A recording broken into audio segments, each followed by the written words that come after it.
Here we are. Here we are. So, as you probably notice, I look a little bit different than last time. Hey, no sling.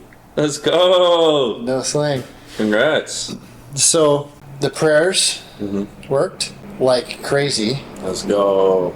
And as far as clavicles go, adults are usually in a sling from 6 to 12 weeks. Okay. So unhealthy people, 12 weeks. Really super healthy people, 6 weeks. Kids, they're in a sling from 4 to 6 weeks. Wow. I was 5 weeks. That's insane. At 58. Quick. At 58, that's insanely quick. Oh Yeah. my gosh. So thank you everybody that was praying. The prayers were answered. Yeah. Praise God. Yep. And the biohacks were fun, and it's really fun to be able to go down this journey because I'm certainly not done. But Yeah. a huge milestone has Yeah. just been passed. And this is the most commonly broken bone in the body. Wow. So as I put together this program, it's been logged pretty much every day. I've posted something Wow. Yeah. in the last 5 weeks Yeah. on either Instagram, which is at xgyms, or Twitter, which is at xgym, or Facebook, xgym. And that's kind of the story, the documentation for everything. Wow. So I can put it together later, but if anybody can go there right now Yeah. and see how this journey has gone with the amazing. biohacks and the nutrition Wow. and tips and tricks and shortcuts and extra stuff. It's really not that hard.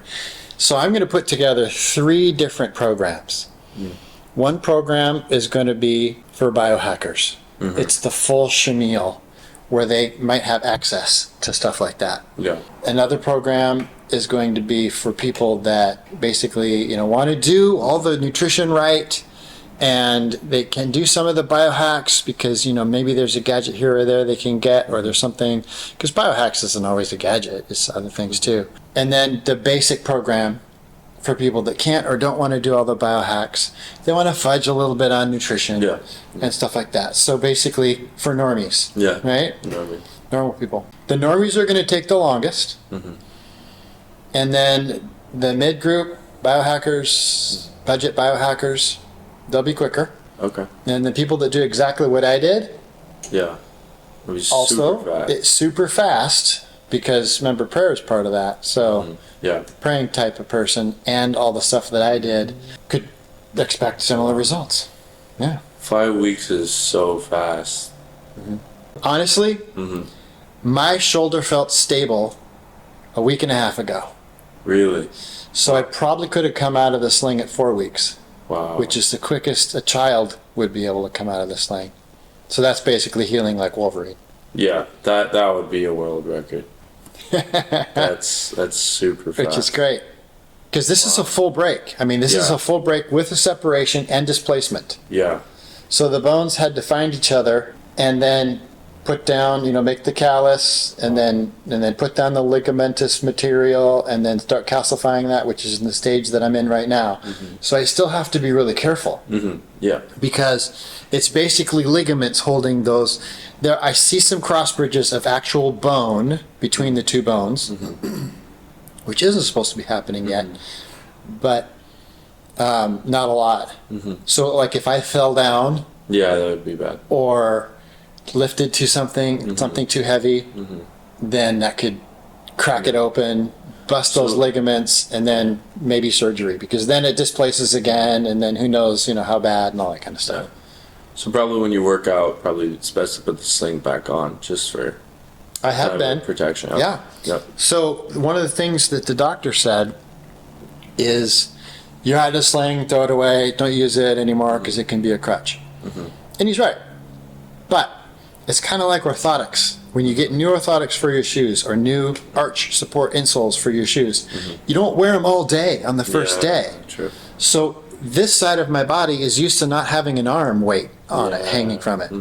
So I can't do that all day. Yeah. And even after a few hours of finally coming out of it, because I was really good that whole 5 weeks about keeping it immobile, full weight of my arm, even cranked it up a little bit. Wow. My original doctor I've changed doctors 3 times. Oh, really? But, yeah, because three times with just this one. I know more than they do, and it's frustrating. Really? Yeah, I shouldn't. Wow. So, no, I'm a researcher, so I guess it makes sense. But and I'm not trying to be cocky here. It's just that I get to some questions that I have, and I stump them, or they say the wrong thing, and I'm like, I'm not going to ask any more questions.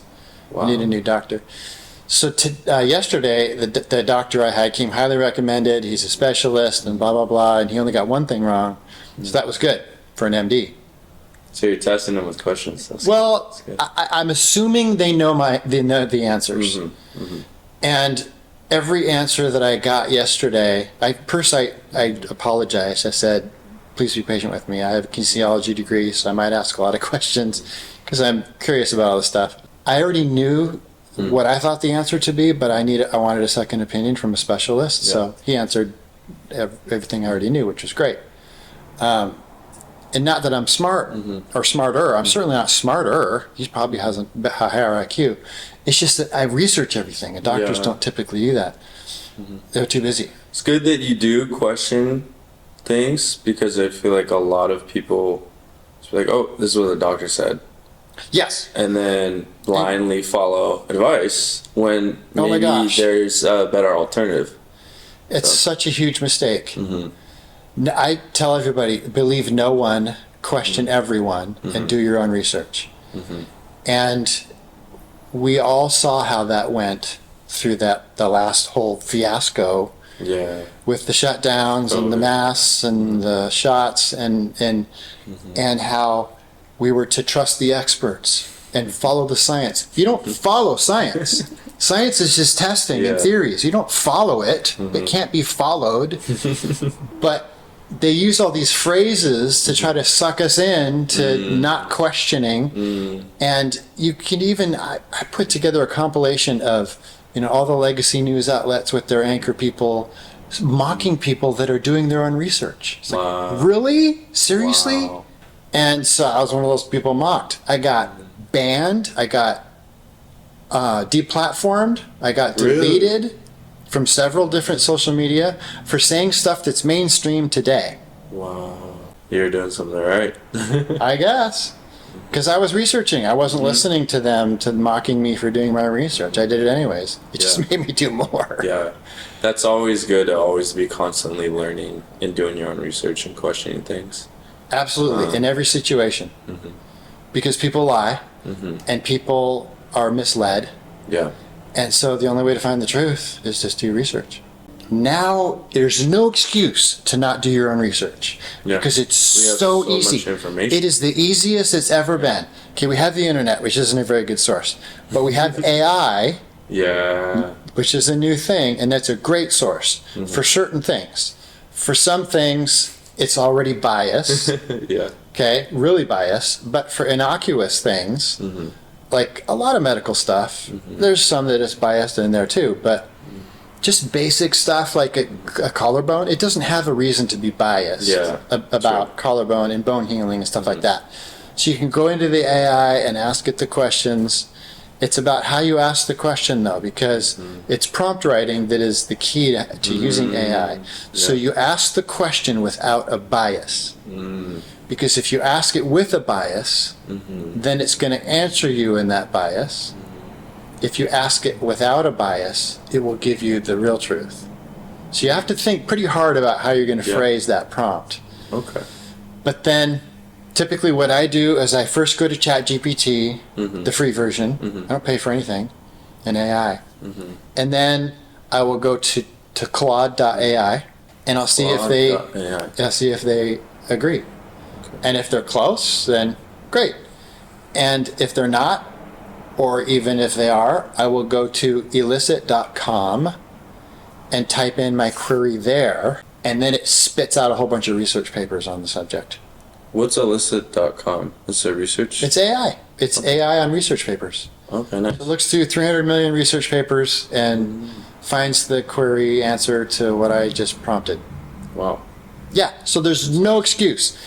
What I used to spend, well, I still spend on average about 2 hours a day doing research because I can't help it. Yeah. Because I'm curious and I've got rabbit trails I got to follow every day. What I was doing in 2 hours last year, I could get that done now in 8 minutes With AI, with the help of AI. Wow, that's smart. Yeah. Now, with the 2 hours that I'm spending, just think of how much I'm getting done. Yeah, you're a lot more productive. It's crazy how much I learn every day. Wow. And so if someone is willing to spend 5 minutes doing a query on those 3 things, or just one of them, on something simple like this that doesn't, isn't going to have a bias, they can literally be smarter than the doctor. Well, most doctors. Can't say that for every doctor, because there's some pretty smart doctors out there, and they do their research, but it's rare. I've been on social media like X and following threads and things, and sometimes, like one of my friends, Greg, is brilliant, and he's going down this health kick where he's really helping other people, and every once in a while an MD will pop in there and say something dumb. And so it would be nice, because I'm not a troll. There's no reason to be mean to somebody. No reason to be negative, yeah. And so I will gently guide them towards using illicit.com. Because what they just said in their troll comment could instantly be proven within 15 seconds by going to illicit.com. Wow. And so I'll just say, hey, there's this really cool website out there, and blah, blah, blah. And then if they come back and they aren't open to that, then I'll say, what you might consider is, before you make a comment public, just go run it through illicit.com, or run that through Claude.ai before you post it publicly. And it can save yourself some embarrassment. Yeah. So That's smart. Trying to help them, There's so much misinformation out there now with the internet and everything. Yeah, there's more than Social not. media, there's so much. It's just everybody has so many different polarizing opinions, and that's why it's like, if you do your own research, you can learn from different sources, right? So you said ChatGPT and 3 other different AI sources, so you cross-check them. Yeah. Make sure it's more well-rounded, so that's really smart, yeah. Exactly. That's the way to do it. Yeah, huge. There's no excuse to not do it anymore. Anything you hear on TV, especially from the mainstream, go research it yourself and find out what's really true. Yeah. Instead of just the narrative that they're being paid to repeat. Yeah. But this healing has really been miraculous.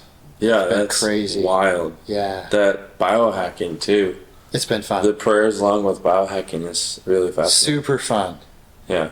Yeah. What would you say probably was the most important biohack that you did out of all of them? Which is so hard to say.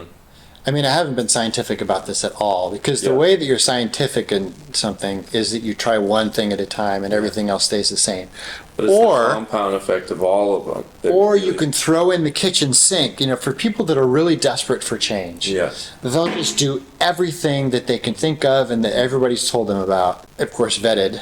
But then if it's safe and healthy, and they can vet it that way, and that's called the kitchen sink. Okay. And then, if it works, then they wait until they're better, right?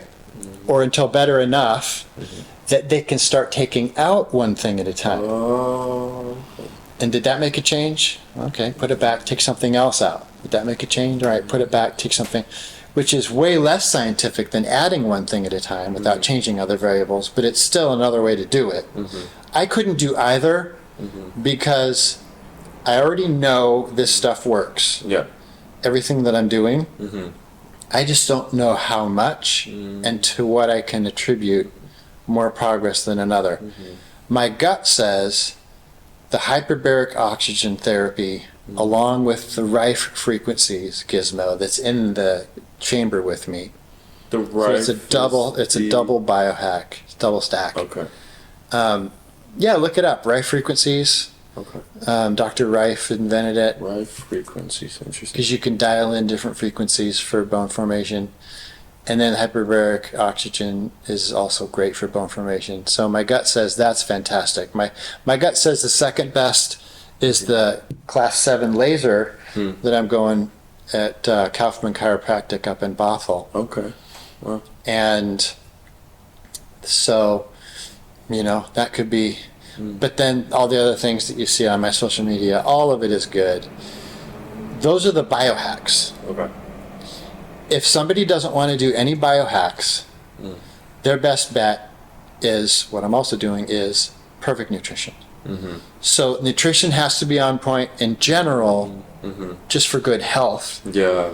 And this repair is my immune system at work. Wow. My immune system is responsible for this. Nutrition is so good on top of the biohacking. Yeah. So it's like a compound effect of all of them working together simultaneously. Yep. That helped you recover so quickly in 5 weeks. That's So really cool. immune system health and metabolic health, which is also on point because of my health in general and the exercise that I do, especially with our methods here. So I got those two things nailed. And so high metabolism, healthy metabolism, great nutrition, that's huge. If somebody just did those two things, then they're going to be getting better sleep and all that, which is important because bone mostly grows the most while you're in your sleep. Because your body can shut down. It doesn't have to worry about a bunch of stuff. So it can focus on that. In the day, you know, your brain and your body, and you're going this way and that way, and so you're distracted. And so, yes, it's still happening, but not as fast as at night. I'm so curious, kind of more with the nutrition thing, about a little bit more about like intermittent fasting and even just different time periods throughout the day of eating kind of more in bulk, like meals, like bigger meals all at once, and like say eating 2 big meals during the day as opposed to sporadically spreading it out. I'm curious how that kind of changes and adjusts the body. In the context of bone formation, I went off intermittent fasting.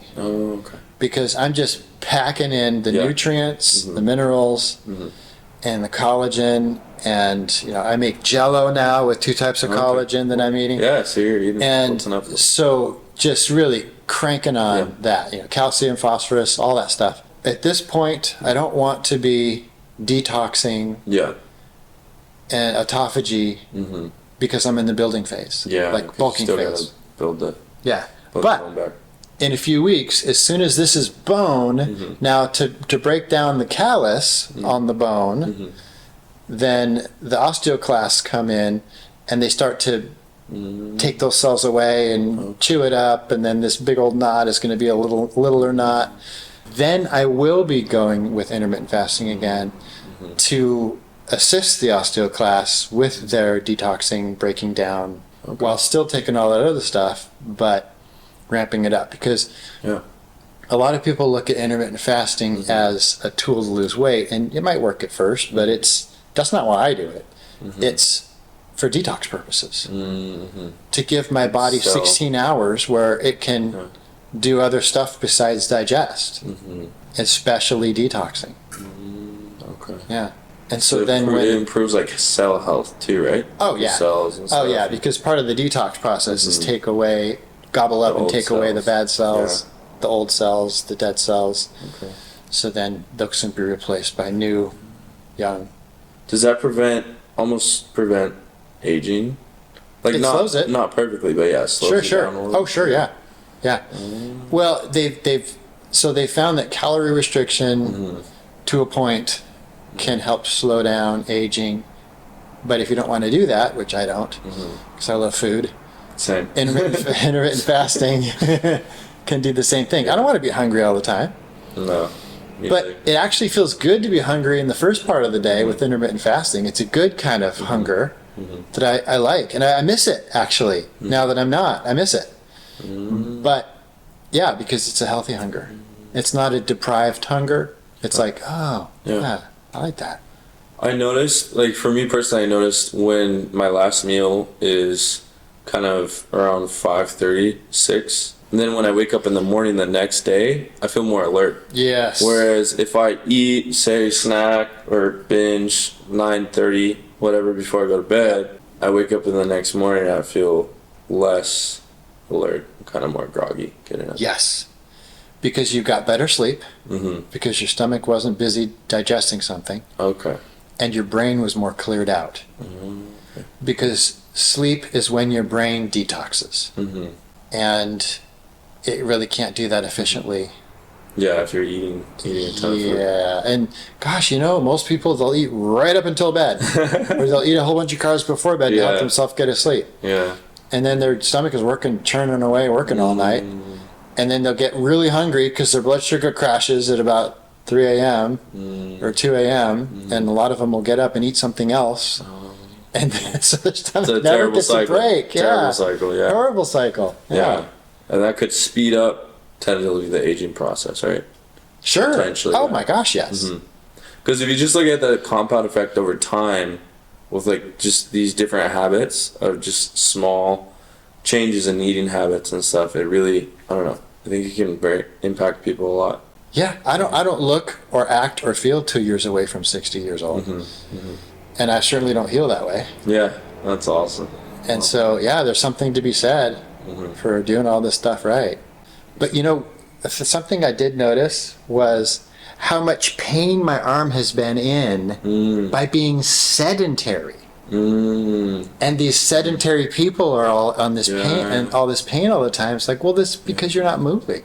Your body is built to move. That's how I felt with my knee when I tore my ACL. Just sedentary, but it's like, it's almost like your muscles are crying out to be activated. Oh yeah. But you have to keep it. Sure, yeah. I mean, I'm doing deep tissue massage because it feels like tendonitis and these muscles. But and so I would take my arm out twice a day to straighten my elbow out because elbows hate being in one position all the time. But still, just even with that, it was in pain. Wow. So now that I'm out, it feels good, huh? Oh my gosh, it's amazing. That's amazing. But I'm still using the sling sometimes. Yeah, that's good. Just when I feel like I need a break. Yeah, it's good to be cautious. Yeah, that's good. Now, the other thing that's really important is the attitude. So you have to visualize the healing and expect to heal.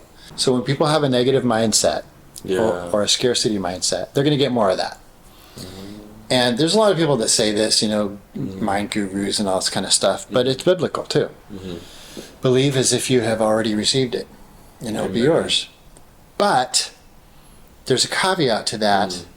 You have to be in the state of surrender first, because when I make my request to God, it has to be first a state of surrender, yet not my will but yours. Remember the prayer in the Garden of Gethsemane? Yeah. So he made his request, but he said, yet not my will but yours. So you have to be in that state for this to work. Okay. And then if God says no to your request, you're okay with it. Like, I would have been okay going back to the doctor if he said, yeah, it looks like this displaced too much and you're going to need surgery. Okay, because that would start over. That would start the clock over. Now here's another 10 weeks after surgery, because that's worse than the initial and all that kind of stuff. And so I was prepared for that. I was expecting to hear the good news, but I wouldn't have been disappointed if I didn't. Yes, I would have been like, oh man, but it wouldn't have been devastating because I'd surrendered, and I could immediately turn around the, oh man, to, okay, God, you have a different plan for me. It looks like I'm going down the surgery plan, so I'll be making that program for everybody. Now, what I'm going to be making isn't much different than a surgery program, because the rehab's pretty much the same. It's just that the surgery program would just be longer. And then you're doing about preventing infection and all that kind of stuff, those steps. But that's how it works. So you're okay. You've made your request, but you're okay with either outcome. Instead of going into a pity party because you didn't get your way. Which a lot of people do. So even Christians too. Oh, all the time. I do. We all do. That's human. And then it can prolong everything. Not because God's mad at you and he's going to prolong it. It's because your attitude is going to prolong it. Because a positive attitude will heal faster. There's research studies on this. It's not even a religious thing. It's just the attitude is huge. But this is a way that we can do it as Christians. Listen. Hey. So hydrogen water. Yeah, it pressurizes it when it's making more hydrogen. That's pretty cool. So what's the benefit of, I don't know, you kind of mentioned it last time, what's the benefit of hydrogen water compared to normal water? Essentially the minerals, it like splits them, right? Well, it puts more hydrogen into Okay. the water. Okay. So water is hydrogen and oxygen. Mm. And this is just a way higher concentration of hydrogen. Okay. Like 5 billion It's like supreme percent. hydration is what it is. Yeah, I mean, the jury's still out on whether you can absorb the water better or not, but Okay. the reason that I do it is there is some pretty good research that it does help with healing Oh, okay. wounds, Wow. and breaking a bone is a wound. Yeah. Oh, yeah. If you go to hydrogenwaterstudies.com, Mm-hmm. it's kind of like AI, where you can just type in a question or a Okay. query or a subject matter, and it'll spit back papers on it if there are papers. Wow. But there's a lot of research behind this. Nice. I gotta get one of my own hydrogen waters. That'd be pretty cool. Yeah. Yeah. Yeah, back to what you're saying about kind of just mindset and stuff. That's so key, because I feel like having gratitude really kind of switches your mindset Oh my from gosh. negative to Instantly. positive instantly. And you can see it within, say, 2 weeks if you do, journaling, gratitude journaling daily. Yeah. You can Huge. shift your outlook on a lot of things. On life. Yeah, on life, yeah. And then you can see, what's really cool is you can see opportunities open up that you weren't able to see before when you had a Yep. negative mindset. Your So retic- that's, yeah. Reticular activating system notices things that you wouldn't have noticed when you're in a different mental state of mind Yeah. with gratitude. But you're absolutely right. And anytime, that's probably one of the quickest hacks to get out of a funk that there is. When you're in a bad mood, Yeah. go to gratitude. And if you're in a really crummy mood and you can't think of anything to be thankful for, you just say the word thank you. And then you say it again. Yeah. And you keep saying it until your subconscious pops something out that you're thankful for. Wow. It doesn't matter how you start. It's just that you get the ball rolling, and then it snowballs. Yeah. And then it changes your attitude. And if you keep doing it all the time, it can literally change your personality. Wow. You can Wow. become a different person Wow. That's if you very do it cool. all the time. And then that gratitude journaling in combination with getting into visualization Yep. right after, that's pretty cool too. Oh, wow. It's hard to visualize effectively without a warm-up. So a lot of people use meditation as a warm-up to get their mind into a mental state to actually do the visualization properly, or gratitude. Yeah. And the similarity in brainwaves between a gratitude state and a state of love, feeling love, are very similar. Wow. Okay. So that can be used as the warm-up Yeah. to visualization too. Yeah. But that's why they're very powerful together. So there's lots of stuff, and Biohacking is cool. it's really fun. It's really interesting, really cool, and Yeah. anybody can go for free to any of our social media that I mentioned and just see the whole journey. We're only 5 weeks in. There's time to go. More time That's to go. incredible. 5 weeks. I didn't know too much about biohacking, and then once I met you, started talking more about it. It's got me really into kind of biohacking, and just seeing that from like my age, I'm really appreciative of that, because just seeing how like the compound effect could, like, for my future would be really, Yeah. really cool. So thank you, man. Biohacking and brain training. Wow. Okay. Get those minds, because Yeah. mindset is hard for a lot of people. But if they can rewire their brain and do the proper brain training, and Yeah. the brain type test will be a kickstart for that. That'll be a great launch. Yeah. I gotta do that Braintype.me. again. Braintype.me is the website to take the brain type test, and then it gives people, it sets them on their best brain training techniques for their brain type to rewire their brain as fast as possible for the results that they want. Because everybody's goals are different, but Yeah, it's so interesting how even different brain types, like I remember when I was studying for a big exam in school, there was so many different terms that I had to memorize, and I was like, how in the world am I going to memorize this? And usually when I went about it in a different way, it wasn't super effective just writing it down. But then when I started adding in humor, and then I started like memorizing the terms, but then making it into like a humorous thing, and then making a joke out of each term, it stuck so quickly because there was positive emotion kind of correlated to that, and I would verbalize it to my study buddies. Yeah. And then we'd all laugh. Yes. And then it's like, it just stuck so easily. Yes. It's like 90 different terms. Yes. I'm like, oh, and I aced the test. Yeah. So it's so interesting how like biohacking, you know, little things like that can change, a lot of stuff. The brain, the language of the brain is images and emotions. Oh. And that's how you remember stuff. One or the other or both is best. So, for instance, you did it with emotions, but here's an example of how you can do it with both. So, next time you go shopping, Okay. don't use a list. You don't need to write it down because you're going to think about. I'm just going to say things that would be on a shopping list. You're going to think about a floppy fish stuck to your shin.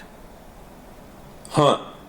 Then you're going to think about cheddar cheese smeared all over your kneecap. And then maybe the fish is flopping up trying to get some of that cheddar cheese because he thinks it's yummy. Wow. And then breadcrumbs are all over your thigh. You want to brush them off, but you need them there. Okay. Because they're part of your list. Yeah. And they just keep going up, different You body pop parts. eggs with a bicep. Bingo. And so it's an image, Okay. and you're creating an emotion around it. Oh, wow. It could be funny, it could be sad, it doesn't matter. Yeah. Any emotion with that image on that And you'll particular never- location on your body, and you don't need a list anymore. And you'll never forget a shopping list. Right. Now, Wow. it's a nerve pathway that you just created. So That's cool. 3 days later, you'll probably forget that list. But if I wanted to retain that list for forever, then I would make it. An hour later, I would go through it again. A day later, I'd go through it again. A week later, I'd go through it again. Wow. And now I'll never forget it. Wow. Especially with emotion. Yeah. I wish they taught this earlier on to like children in school. Yeah. Because, you know, that's pretty powerful. I know, right? Wow. Yeah. Oh, that's So awesome. that's all I have to say about that. Cool, man. Well, I'm excited for your recovery. Yeah, thanks. Congrats. That's awesome. Thanks. Yeah. Huge accomplishment. Yeah, right on. Lehigh, Lehigh. And that's all I had to say about that.